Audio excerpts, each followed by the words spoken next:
네, 신진욱 중앙대 사회학과 교수와 함께합니다. 어서 오세요. 안녕하세요. 저희가 교수님을 한 달에 한 번씩 모시는데 네.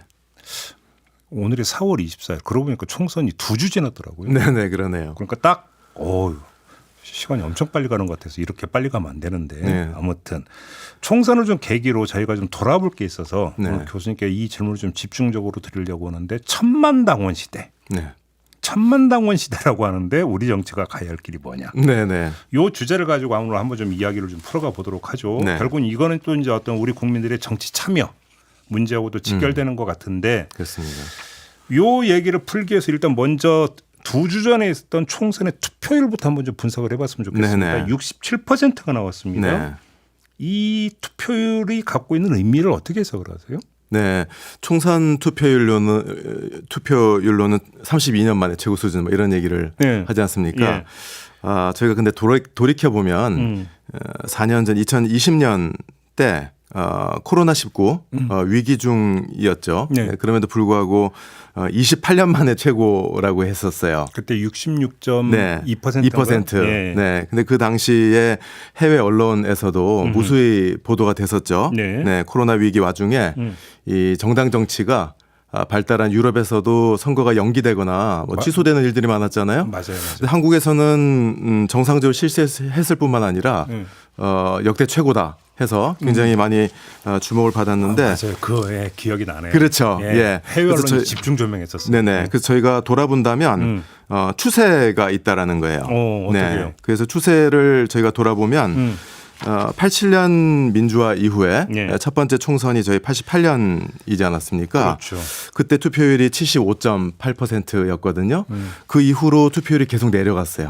네, 내려가다가 2008년 총선에 추락을 해서 충격적이게도 46.1%가 나왔습니다. 예, 기억나요. 50%가 안 된다 예. 해서 당시에 어떻게 보면 이게 민주화를 경험했던 나라들의 보편적인 실망 현상이라고 해요. 그런 용어가 있을 정도입니다. 그리고 실망해서 민주화가 이루어지면 네. 세상이 많이 바뀔 거라고 기대했는데 그렇죠. 아니더라. 네. 에이 이렇게 해서 등 찍을 데가 돌려버린다? 없다 이런 식으로. 네, 그래서 그 당시에 학계에서도 대의 정치에 등을 돌린 유권자들 이런 해석의 프레임이 굉장히 확산이 됐었어요. 근데 결과적으로는 진보층에서 대거 투표 포기했던 거 아닌가요? 그렇습니다. 네, 그래서 그걸 정확하게 봐야 되는 거죠. 예. 진보층과 세대적으로는 청년층, 네, 대거 투표 포기를 했던 건데요.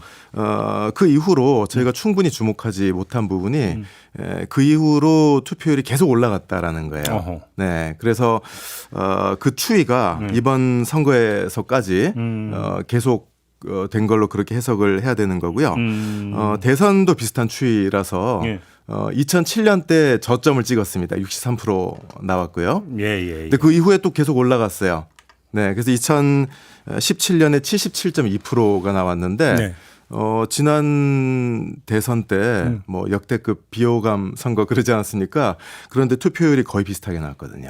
그러니까 그럼 그 추세를 한마디로 정리를 하면 네. 국민들의 정치 참여, 네. 그중에서 투표 참여가 네. 계속 늘고 있다, 네. 확산되고 있다 이런 그런 이야기가 추세가 되는 거예요? 있습니다. 네, 세부적으로 본다면 세대 중에 20, 30대 유권자층이 최근에 투표율이 좀 떨어진 게 있긴 해요. 네. 네, 하지만 지금 말씀드린 그 V자에서 올라가는 추이가 2020년 지난 총선 때까지 투표율이 가장 큰 폭으로 올라간 게 20, 30대 청년층이었거든요. 네. 그래서 최근에 청년층이 투표율이 떨어진 것도 이게 일시적인 현상일지 아니면 장기적으로 구조화될지 그건 지켜봐야 되는 건데 네. 전체적으로는 투표율이 올라가는 추세입니다. 그러면 투표 참여 열기가 올라가고 있는 게 이제 투표율 추이로 지금 잡히고 있다라는 거고. 그렇습니다. 그런데 네. 그런 투표 참여에서 범위를 넓혀서 정치 참여로 본다면 네. 그걸 그러니까 지금 아주 대표적으로 상징하고 있는 게 천만당원이다. 네네. 근데 네, 천만당원이 맞아요?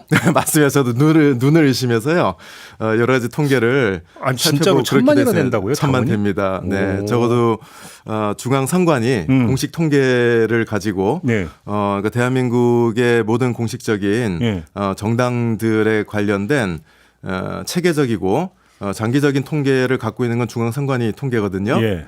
거기상으로는 맞습니다. 어마어마한 숫자인데 천만당원이라고. 네, 그 내실은 이제 저희가 하나씩 따져봐야겠죠. 그러니까요. 네. 오, 그러면 지금 가장 많이 늘어난 정당이 있어요? 당원? 있습니다. 어느 당인데요? 더불어민주당입니다. 몇만이래요 지금 더불어민주당? 더불어민주당이 2022년 통계로 484만 명. 당원 숫자가요? 당원 숫자가요. 예. 국민의힘이 429만 명으로 55만 명 차이가 납니다. 네, 적어도 공식적으로 당원으로 등록이 돼 있다. 이런 사람의 숫자가 이렇게 되는 거죠. 근데 옛날에 보면 나도 모르게 내 이름이 당원 명부에 올라가 있다든지 그런 경우도 있습니다. 있었죠. 네. 근데 이제 그 뒤에 이제 많이 좀 뭐한 게 이제 당비를 내느냐 안 내느냐, 네네. 뭐 권리당원이냐 아니냐, 뭐 이런 얘기 이제 많이 있었는데 네. 허수가 어느 정도 있다고 봐야 되는 겁니까? 허수를 저희가 지금 바로 들여다 봐야 되는데요. 그 전에 먼저 지금 당원 수를 말씀을 드렸는데 그것도 추이를 좀 봐야 됩니다. 도대체 왜 언제부터 이거를 알아야지 해석이 가능하니까요. 당원 수가 이제 공식적으로 나와 있는 건 2004년부터 제가 확보를 하고 있는데요. 20년 된 거죠. 중앙선관위에 의해서 선관위 통계에 의해서요. 2004년도에 우리나라의 전체 당원 수가 방금 1,000만 당원 말씀하셨는데 당시에는 200만 명이었습니다. 네, 그래서 인구 수 대비 4%였어요. 근데 이게 서서히 증가하다가 2011년도에 500만 처음 넘어섰고 2011년에 인구수 대비 비율도 10%를 그때 처음 넘었어요. 네. 근데 가장 중요한 계기가 되는 게 이게 이제 저의 이 의미를 해석하는 데 중요한 부분인데 2017년이에요. 네, 2017년에 촛불 집회 있었죠. 탄핵 있었죠. 정권 교체 있었습니다. 이 시기에 더불어민주당과 보수 정당의 당원 수가 함께 늘었어요. 같이. 네, 근데 그 증가의 폭이 방금 말씀드린 2004년 이후로 쭉 봤을 때 가장 큰 폭으로 증가하기 시작을 했는데요. 그 이후로 점점 그 폭이 넓어집니다. 가속도가 붙는 거예요. 그래서 2021년에 최초로 1,000만 당원 시대가 됐고요. 그래서 2022년이 제가 최종적으로 갖고 있는 자료인데 인구수 대비 당원 비율이 20%고요. 그렇죠. 5분의 1이니까. 5분의 1이에요. 그리고 2022년 대선 당시 유권자 수 대비 제가 계산을 해보니까 24%가 나옵니다. 4명 중 1명이 당원이 되는 거예요. 네. 그래서 그 중에 지금 말씀하신 것처럼 허수가 있다. 근데 여기서 18세 이하 빼고 이렇게 해버리면 지금 보니까 전 국민의 20% 24%가 아니라 거의 뭐 3분의 1 이렇게 지금 가는 거 아닙니까? 유권자 대비로 따진다면 한 4분의 1 정도 잡을 수가 있겠죠. 네, 어마어마한 숫자죠. 근데 그 중에서 지금 말씀하신 것처럼 자기도 모르는 사이에 등록돼 있는 경우도 있는데 그런 것 조금 일탈적인 사례라고 치더라도 선거 운동을 하기 위해서 등록을 하는 경우도 있고요. 또 당내 선거에서 이번에는 내가 영향을 투표권을 행사하고 싶다 해서 일시적으로 가입하신 분도 있고. 그런 경우 있죠. 네. 그리고 지역에서 이권 때문에 가입하신 분도 있어요. 네. 그래서 이런 여러 가지 경우들이 이 당원 수 통계에는 남아 있는 건데 그래서 저희가 실질적인 참여 내지는 활동을 하는 분으로 여러 가지 지표가 있는데 그중에 제일 체계적인 자료가 있는 게 이제 당비당원이지 않습니까? 그거겠죠. 네. 그 통계를 보고 저는 한 번 더 놀랐습니다. 왜냐하면 당비당원 수가 2014년 제가 매년 통계가 나와 있는데요. 그거를 수집을 해가지고 분석을 해보니까 2014년에 59만 명, 60만 정도 됐는데요. 2022년에 252만 명으로 4.3배가 증가를 했습니다. 그런데 같은 시기에 일반 전체적인 당원 수 증가가 2.0배거든요. 그러니까 당원 수 증가에 비해서 당비 납부 당원의 증가가 2배 이상 증가율이 더 높은 거예요. 그러니까 간단히 정리를 하면 자발적 당원 가입이 분명히 있다, 흐름이.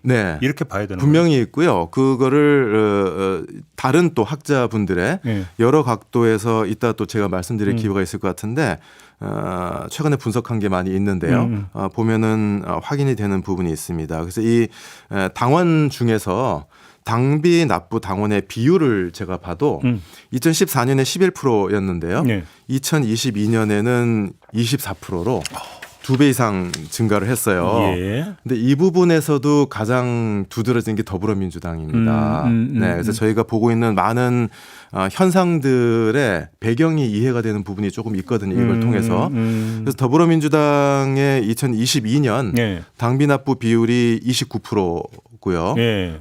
국민의힘이 21%로 민주당이 8% 높습니다. 예. 네, 이게 물론 각 당의 내부 통계하고는 중앙선관위 통계가 다른 부분이 있긴 한데요. 어쨌거나 다 같은 기준으로 봤을 때 예. 이런 특징이 나타난다라는 거고요. 이거는 말씀드린 대로 선관위 자료인데 2020년에 명지대학교 미래정치연구소에서 한국리서치에 의뢰를 해서 당원 서베이 조사를 한 게 있어요. 놀랍게도 여기 이 조사 결과에 대한 그 유성진 이화여대 교수님께서 분석하신 논문이 있습니다. 결과를 보면 당비 납부율이 선관위 자료보다 월등하게 더 높아요. 더 높아요. 네, 그래서 정의당이 79%인데 민주당이 76%가 나오고요. 네, 미래통합당 당시에 64% 나옵니다. 그래서 저는 이 전체적으로도 이게 의미 있는 그런 정보이지만 조금 더 세부적으로 본다면 저희가 전통적으로 독자적 진보 정당을 표방하는 정당들이 당비 납부율이 월등하게 높고 50% 내외 또 일시적으로는 더 높은 경우도 있고요. 나머지는 뭐 10% 20% 뭐 이렇게 얘기를 했었는데 적어도 민주당과 정의당의 당비 납부율 비슷하게 나온다라는 거고요. 이 논문을 보면 양당의 당원들의 이념 평균이 진보 보수의 스케일로 봤을 때 이념 평균도 비슷하게 나옵니다. 네. 그리고 양당 모두 당원들이 미래통합당 보수정당하고는 상당한 간극을 보이고 있어요. 네. 그러니까 당비 구성과 어떤 그 참여도 이런 면에서 봤을 때 양당이 매우 비슷한 성격을 보인다라는 걸 볼 수가 있죠. 그럼 단순하게 질문드리면 이러한 현상은 좋은 현상입니까? 어떻게 학자로서 어떻게 평가를 하십니까? 양면이 다 있습니다. 그래요? 네, 그래서 저는 이런 당원 증가 저희가 지금 통계적으로 이야기를 나누고 있는데요. 사실 돌아보면 당원이 굉장히 많이 늘었다라는 걸 제가 일상 속에서 많이 느끼고 있는 거예요. 네, 뭐 SNS를 통해서도 확인을 할 수가 있고. 그래서 이게 일면적인 평가를 피하고 그 이중성, 양면성을 동시에 보는 것이 저는 굉장히 중요하다 이렇게 생각을 하거든요. 그래서 긍정적인 면을 보자면 저희가 민주화 이후에 지난 30여 년 동안 참여를 강조해 왔다는 거를 생각을 좀 할 필요가 있을 것 같습니다. 그렇죠. 네, 이 나라 민주주의 측면에서나 정당 민주주의에서나 저희가 훌륭한 정치인만 쳐다보고 있을 수는 없는 거고요. 시민들의 참여가 없다면 어떤 제도를 도입을 하더라도 생명력이 없다라는 얘기를 저희가 많이 해왔지 않습니까? 그런 측면에서 분명히 이런 당원들의 열성적인 참여 이런 거는 긍정적인 면이 있는 거고요. 그리고 아까도 잠깐 얘기가 나왔습니다만 이분들이 왜 당원 가입을 하느냐 봤을 때 아주 좋은 연구가 있습니다. 한정훈 서울대 교수님께서 최근에 연구하신 게 있는데 이 당원들이 왜 당비까지 납부를 하면서 참여를 하느냐 그 동인을 분석을 하신 게 있어요. 네, 실증적으로 연구를 해보시니까 개인적인 효용이나 이 정당이 각 당원들의 개인들에게 뭘 주느냐 이런 측면보다도 당원들이 이 참여를 통해서 실현하고자 하는 정치적인 비전, 이념적인 지향 이런 것들이 훨씬 더 강력한 동인이 되고 있다 이런 결과들이 있습니다. 네, 그래서 그런 면들이 긍정적으로 작용할 수가 있는데요.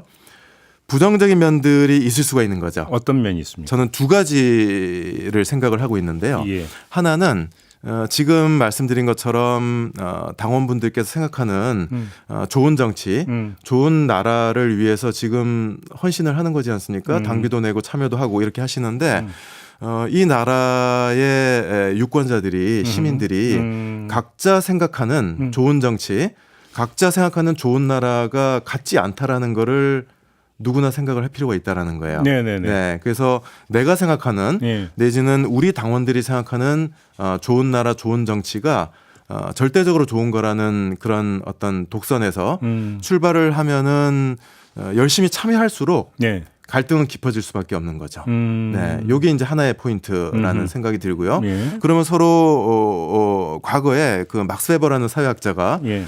현대는 신들의 전쟁이라는 표현을 한 적이 있어요. 네. 과거에는 하나의 신을 따르지 않았습니까? 지금은 각자 다른 가치, 신념을 가지고 있는데 신념의 싸움이 가장 화해하기 힘든 거죠. 예. 네, 이게 가장 무서운 점이라고 할 수가 있고요.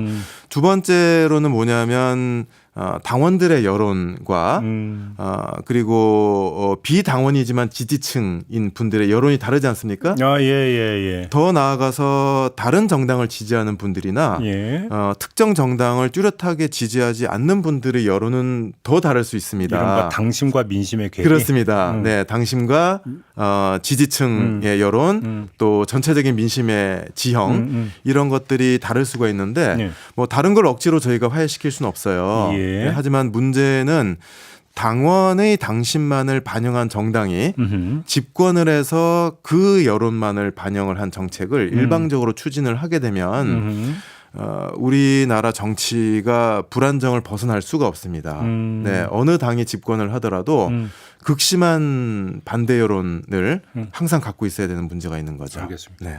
여기서 그럼 그 국민들이 정당의 당원으로 가입을 해서 어떤 정치적 욕망이나 소망이나 이런 것들을 구현하고 산다는 것은 아주 전형적인 네. 원형적인 정치 참여라고 볼 수 있잖아요. 그렇습니다. 네. 그러면 예를 들어서 이제 최근에 많이 나타나고 있는 정치 유튜브에 네. 열광을 하고 네. 후원을 하고 네. 하는 것도 하나의 정치 참여의 양태라고 평가를 하십니까? 그럼요. 네, 그게 사회학이나 네. 정치학에서 정치 참여라고 하는 건 중요한 개념인데요. 네. 이 개념의 의미가 변해왔어요. 1950년대 네. 그때만 하더라도 정치 참여에 관한 책을 보면 대부분 투표 얘기입니다. 그렇죠. 네, 그래서 투표 아니면 방금 저희 말씀 나눈 정당 당원으로서 그렇죠. 참여하는 게 정치 참여의 의미였고 그렇죠. 나머지 경우들은 비제도적 참여 예. 뭐 이런 식으로 약간 좀 맞아요. 예외적인 걸로 이야기를 했어요. 그렇죠. 근데 그 비제도적 참여나 뭐 비일상적 참여 이런 표현이 지금은 좀 낡은 표현이 됐거든요. 그래서 정치학이나 사회학에서 정치 참여에 관련된 책 파트를 보면 그 안에 챕터가 이든 여러 개가 들어갑니다. 그래서 하나의 챕터가 투표와 정당 참여라면 다른 참여들로 지금 말씀하신 이런 온라인 액티비즘, 예. 행동주의, 예. 그리고 집회 시위 참여, 예. 또 민원이라든지 서명 캠페인 이런 다양한 행동 양식들이 정치 참여로 이해가 되고 있어요. 그러면 여기서 좀 질문 하나 드리고 싶은 게 네. 서구에서 이제 뭐 포퓰리즘 연구가 상당히 많이 있었어요. 그러면서 이제 도식화되어 있는 정리가 뭐냐면 이제 그 사람들이 이제 개인화되고 이렇게 되면서 여러 가지 어떤 이제 그 사회 경제적인 이제 변화가 있었고 네. 그것이 정치적으로 어떻게 나왔던 기존 정치 체제에 대한 불신 네. 이건 또 기존 정당에 대한 불신으로 가면서 정당의 위축 네. 정당이 왜소화되는 현상을 빚어지면서 기존 제도권 정치 외의 어떤 셀럽의 등장이 나타나고 네. 그러면서 이 셀럽과 국민들이 팬심이라고 하는 걸로 엮여지면서 이른바 그 구계자 아웃사이더가 정치에 진입하면서 포퓰리스트가 되어버리는 이런 도식을 만들어냈잖아요. 그렇습니다. 서구 이론에서. 그런데 이렇게 놓고 본다면 지금 교수님이 정리한 우리나라에서의 현상은 지금 서구에서 들은 포퓰리즘 양상과 다른 양상이거든요. 다른 부분이 많이 있습니다. 어떻게 이걸 지금 그러니까 같은 점과 다른 점을 어떻게 정리할 수 있을까요? 네. 지금 여러 가지 쟁점 중에서 제일 중요한 부분이 이런 전통적인 정당 당원 참여 같은 네. 네. 그런 형태하고 그 이외의 다른 형태의 정치 행동들 이게 제로섬 관계냐? 그러니까 제가 드리는 그렇죠? 게 네. 예를 들어서 제가 조금 전에 정치 유튜브나 이런 걸 여쭤봤던 이유가 뭐냐면 다수의 서구 정치학자들은 이걸 네. 기존 정치의 위기징후로 그러니까 해석을 하거든요. 그렇죠. 대체물로 생각을 하는 그렇죠. 거죠. 근데 지금 우리나라는 아니잖아요. 네, 제로섬 관계냐 아니면 같이 늘 수 있는 거냐, 또 대체제냐 아니면은 뭐 보완제냐 이런 쟁점이거든요. 그렇죠. 그 점에서 한국이 정말 다른 겁니다. 예. 네, 그래서 이 그 다른 나라의 당원 자료하고 한국을 단순하게 비교할 수는 없어요. 왜냐하면 당원의 개념이 다르고 관련된 제도들이 다르거든요. 네. 그래서 예를 들면 그 유럽의 대부분의 나라에서 당원이다 하면은 다 당비당원이에요. 그렇죠. 예, 그래서 당비 안 내면 그냥 지지자 이렇게 되는데 그런 차이에도 불구하고 각국별로 추이를 볼 수는 있잖아요. 네. 네, 그래서 서구의 이 분야의 저명한 학자들의 최근의 연구를 보면 거의 뭐 예외가 없습니다. 예외가 없이 1980년대 이후로 그냥 쭉 당원이 내려가는 거예요. 네, 당원 수가 줄고 유권자 중 비율이 줄고 급격하게 줄어드는 추이를 보이는데 그 과정에서 비정당적 참여가 늘어나는 경향이 있었던 거죠. 네. 근데 한국의 경우에는 둘 다 늘어나는 겁니다. 네, 당원이 급격하게 늘어나면서 그러니까요. 다른 한편으로는 제가 최근에 집회 시위 연구를 했거든요. 예, 예. 네, 집회 시위에 관련된 장기적인 자료를 가지고 봤더니 추세가 과거에는 주로 소위 말하는 저희가 이제 진보층 이쪽이 집회 시위를 전형적으로 많이 했던 거예요. 네, 그래서 데모한다 하면은 진보구나 저희가 예측을 할 수가 있었거든요. 예. 근데 2017년 탄핵 이후로 나는 보수다 하는 분들 예, 이분들의 집회 시위 참여가 급격히 늘어나서요. 맞아요. 예. 2019년 문재인 정부 중반기 이후로는 진보층을 훨씬 능가를 하게 됩니다. 네, 이게 뭘 의미하냐면은 저희가 보수 단체 이렇게 얘기하지 않습니까? 네. 그러니까 정당 참여도 진보 보수가 모두 늘어나고요. 그다음에 보수 단체도 이제 많이 늘어나지 않았습니까? 네. 뿐만 아니라 그런 단체 회원뿐만 아니라 일반 시민들도 진보건 보수건 할 것 없이 정치 행동, 집단적인 행동이 급격히 활발해지는 그런 추이라는 거예요.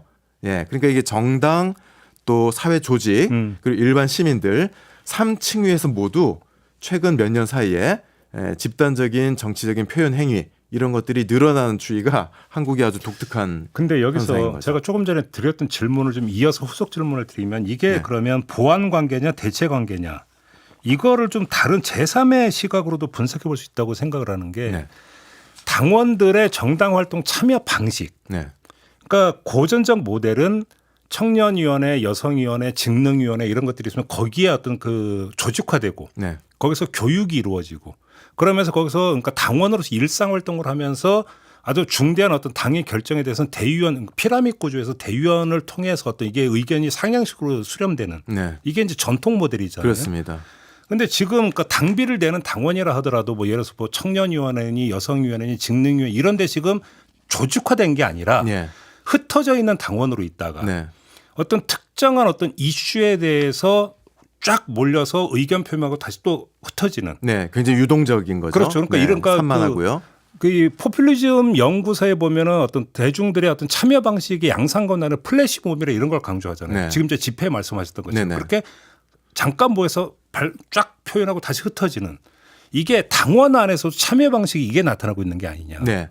그게 앞으로 세부적으로 연구 주제인 것 같아요. 그러니까요. 네. 일단 저의 기존의 네. 연구들에서 강조를 했던 부분은 저희가 개념적으로는 이렇게 구분을 할 수가 있습니다. 조직적이냐 네. 아니면은 비조직적이냐 또 위계적이냐 또 탈중심적이냐 뭐 이런 여러 가지가 있겠죠. 네. 근데 그게 현실에서는 이게 한쪽이 강하면 한쪽이 약한 케이스일 수도 있는 건데요. 또 양자가 같이 결합이 될 수도 있습니다. 그렇죠. 네, 그래서 한국 경우는 좀 결합되는 측면이 많이 두드러지게 나타난 것 같다는 생각이 들고요. 예. 근데 일단은 전통적인 예. 저희 뭐 국민의힘이나 더불어민주당 같은 양대 큰 정당들을 봤을 때 전통적인 지역 기반 조직이나 중간 조직이라고 저희가 이야기하죠. 그쪽의 매개 역할이 약해진 것 같아요. 그러니까요. 네, 약해지긴 했는데 그럼에도 불구하고 여기에 당원으로 가입하신 분들이 온라인 정치 행동도 비당원인 사람보다 더 활발하다라는 연구 결과도 있고요. 그러니까요. 네, 예. 그러니까 이게 서로 대체 관계가 아닌 거죠. 그러면서 이분들이 당내에 중요한 선출 제도들이 있지 않습니까? 네. 당 대표 최고위원 선출하고요, 전국위원장, 시도당 위원장, 지역위원장 전부 당원들이 권리를 갖고 있어요. 네. 여기 굉장히 열심히 참여를 하십니다. 그러니까 이게 과거에 네. 이제 그 이른바 네트워크 정당의 양상이 나타나고 있는 거 아니냐라는. 혼재가 되는 거죠, 이제. 그러니까요. 네, 전통적인 공식화된 선출 제도에서 네. 권리를 행사하려는 의지가 굉장히 강한 동시에 다른 한편으로는 전통적인 당 조직과는 다른 방식으로 그렇죠. 온라인 활동이나 미시적인 네트워킹이 돼 있는 예. 그런 양상이 함께 나타나고 있는 거죠. 그러니까. 네. 그래서 이게 당의 권력 구조와 저희가 이제 학문적으로는 정치 계급이라고 이야기를 하는데요. 정치 계급 내에 어떤 유형의 정치인들이 정치 계급의 권력의 위계의 상층으로 올라갈 수 있느냐가 달라지는 거예요. 연예인형 정치인 아닙니까? 그것이 이제 굉장히 중요한 포인트가 되는 겁니다. 그렇죠. 이 당원 정치인들의 주요 권력 자원이 다르거든요. 그렇죠. 어떤 정치인들은 정말 당원 기반이고요. 내공이 되게 출중한데 대중성이 없는 정치인도 그렇죠. 있고. 네, 정책 역량이 중요한 자원인 정치인이 있고요. 또 전체적인 국민 여론조사를 해보면 굉장히 높게 나오는 정치인들이 있어요. 그렇죠. 그래서 각자 동원할 수 있는 권력 자원이 다른데 지금 이렇게 당원이 급증을 하고 이분들이 당의 선출 제도에 열심히 참여를 하면서 대외적으로 전체 여론에 영향을 미치려는 욕구도 강한 겁니다. 네. 이런 상황이 됐을 때 이 당원들의 전폭적인 지지를 주요 자원으로 삼는 정치인들이 당 내의 권력 구조에서 압도적으로 유리한 위치가 될 수가 있고요. 그렇죠. 이분들이 당원 민주주의를 강조를 하게 되는 거예요. 그렇죠. 그렇죠. 네. 그래서 2000년대 초반에 예. 당원 기반 당원의 규모는 지금처럼 크지 않았는데 인터넷 시대가 되지 않습니까? 당시에 이런 시대 환경에 빠르게 적응했던 정치인들이 네네. 전자민주주의를 강조를 하고요. 그렇죠. 그런 모바일 투표나 전체 여론조사의 비중을 늘리는 것이 민주주의다라고 강조를 했습니다. 네, 맞아요. 근데 지금 시대에는 당원 민주주의를 강조하는 분들이 당내 권력 구조의 상위의 위치를 하게 되는 거죠. 아까 이제 교수님이 양면성이 다 있다고 말씀하셨잖아요. 네. 그러면 지금 시점에서 특별히 경계해야 되는 지점은 뭐라고 보세요? 가장 경계해야 될 부분이 아까 말씀드린 독단과 독선의 부분이라는 생각이 들어요. 이른바 일단 제일 다수의 기본적으로. 독단입니까? 그렇죠. 다수도 이제 여러 의미를 가질 수 있는데 예. 국민 전체 여론의 다수가 폭정을 해도 소수자에게 폭력이 될 수가 있죠. 비슷한 맥락에서 거대 정당에서 다수를 차지하고 있는 당원분들이 생각하는 좋은 정치 이것이 모든 사람에게 좋은 정치로 받아들여질 수 있다라는 그런 독단이 지배를 할 때 예. 그리고 그것이 실질적인 권력으로 전환이 될 때 그게 나라 정치 전반에 많은 갈등과 균열 같은 것들을 불러일으킬 수 있는 거죠. 근데 바로 이 지점에서 또 이런 주장이 나오잖아요. 아니 당회주의는 당원이다. 네. 그래서 다수의 당원이 이런 쪽으로 가져간 다음에 당연히 당직자든 누가 되든가 따라야 되는 거 아니냐. 네. 이 논리가 나오지 않습니까? 네. 이건 어떻게 보세요? 그러니까 저희가 어떤 주장의 타당성을 이야기를 고민을 할 때 그 주장 하나만 놓고 생각을 하면 오류에 빠지기가 쉬워요. 예. 그것도 맞지만 더 중요한 다른 것이 있을 수가 있는 거거든요. 네네. 당내에서 다수 당원의 뜻을 따르는 것이 민주주의다. 이거 맞습니다. 맞지만 저희가 헌법을 생각을 해본다면요.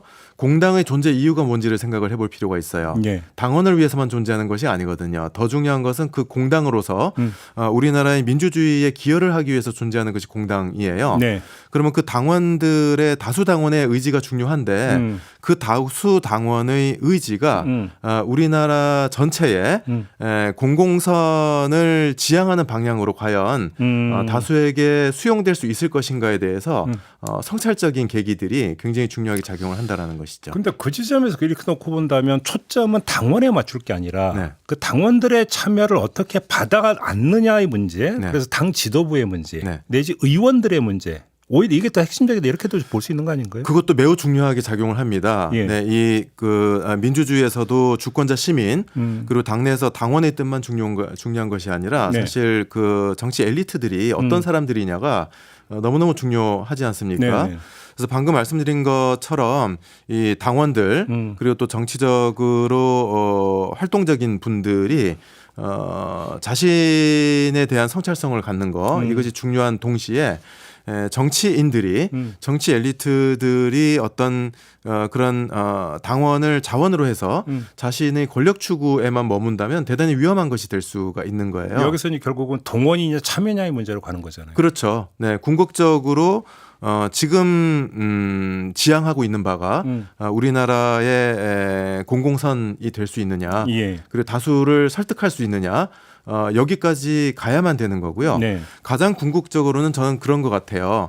지금 이와 같은 고려 사항들이 당내 제도로 반영될 수 있느냐가 중요하다는 생각이 듭니다. 말하자면 당원의 당심과 또 우리나라 전체의 공공선을 어떤 식으로든 연결시키고 조화롭게 만들려는 노력을 하는 정치인이 당내에서 선출될 수 있는 구조가 되느냐가 문제인 거예요. 그러면 그건 리더십의 문제가 핵심입니까? 아니면 정당 체계의 문제가 핵심입니까? 두 가지 다인 거죠. 예. 네, 그런 리더십이 예. 형성이 될 수 있게끔 하는 선출 제도가 돼야 되는 거예요. 네. 네, 그래서 현실적으로 예. 그 양자를 결합시키려는 선의의 노력을 열심히 할수록 당내에서 선출되기가 어려운 제도적인 구조다. 이러면은 정치인들로서는 그렇죠. 정치인으로서 생존하기 위해서 그 방향으로 가고 싶어도 갈 수가 없는 거죠. 그렇죠. 네, 그래서 그런 어떤 저희의 지향점을 실질적으로 반영할 수 있는 당내 선출 구조를 네. 제도적으로 반영하는 길이 무엇일지 예. 이거에 대한 고민이 궁극적으로는 저는 굉장히 중요할 거라는 생각이 들어요. 그러면 이제 거기에 예를 들어서 이제 민주당 안에서 이제 한때 논란이 됐던 대의원 비중 축소 문제라든지 네. 그다음에 뭐 이제 지금 국민의힘에서 나오는 전당대회 룰과에서 당심과 민심의 반영 비율을 어떻게 할 것인지라든지 아주 디테일한 부분입니다. 이런 게 이제 그 하나의 파생 그렇습니다. 현상인 거죠. 그렇습니다. 그러니까. 네, 그게 사실은 가장 실질적이고 네. 중요한 결정의 지점이 네. 되겠죠. 근데 참 민주주의라고 하는 거는요. 네. 들여다보면 들여다볼수록 참 어려운 게 민주주의다. 정답이 없다. 어렵습니다. 정말 네. 정답이 없다. 민주주의는. 그게 저희가 지금 시대에 지난번 저희 코너에서도 말씀을 나눴던 부분이지만 민주주의가 중요하다라는 것은 전혀 충분하지 않습니다. 이제는. 그러니까요. 네, 어떤 민주주의냐 그렇죠.